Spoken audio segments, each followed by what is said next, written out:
And this was really, truly the first sign that this was actually going to happen. And at the end, he was taking questions, and I finally raised my hand and I said, mid-50s, never hiked a day in my life, don't speak Spanish. Can I do this? And that entire room erupted saying, of course you can. Yes, you can. Oh my gosh, when are you going?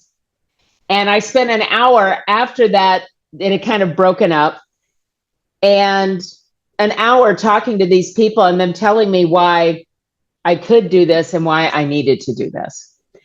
And then when I was saying goodbye to the author and he signed my book, and he wrote in there, your Camino begins when you decide to go. So what that said to me is, whatever your Camino is, whether it's walking across Spain or starting a business or starting a women's group or leaving a relationship or gaining a relationship, whatever those things are. And we're always saying, well, is this the right time? Show me a sign. Recognize the signs for what they are. Don't forget to look for them. So mine started with the way, and then I decided I was going. Coach Kara asking me over and over, when are you going? So I joined Facebook groups about the Camino. I learned how to figure out what kind of hiking boots to buy, and I bought my hiking boots. Then I started researching backpacks, and I bought my backpack. Now, for those of you that don't know, the way to do the Camino is you carry everything you want on your back.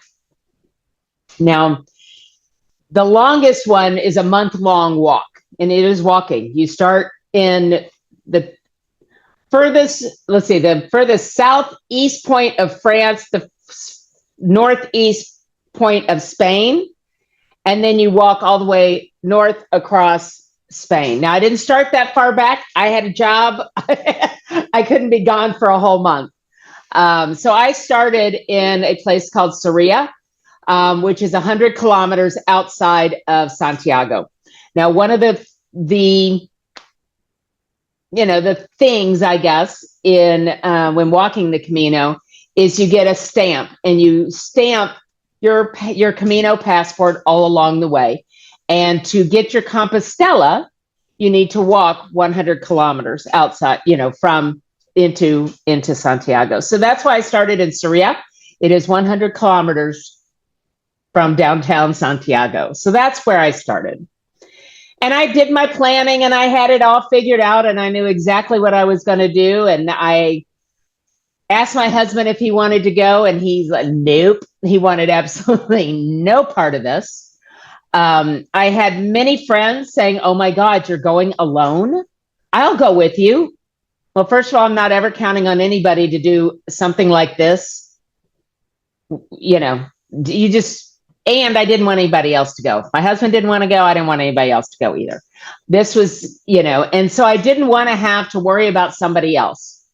I wanted to do it on my own. I didn't want to have to worry about if I wanted to stop and they didn't, or any of that stuff.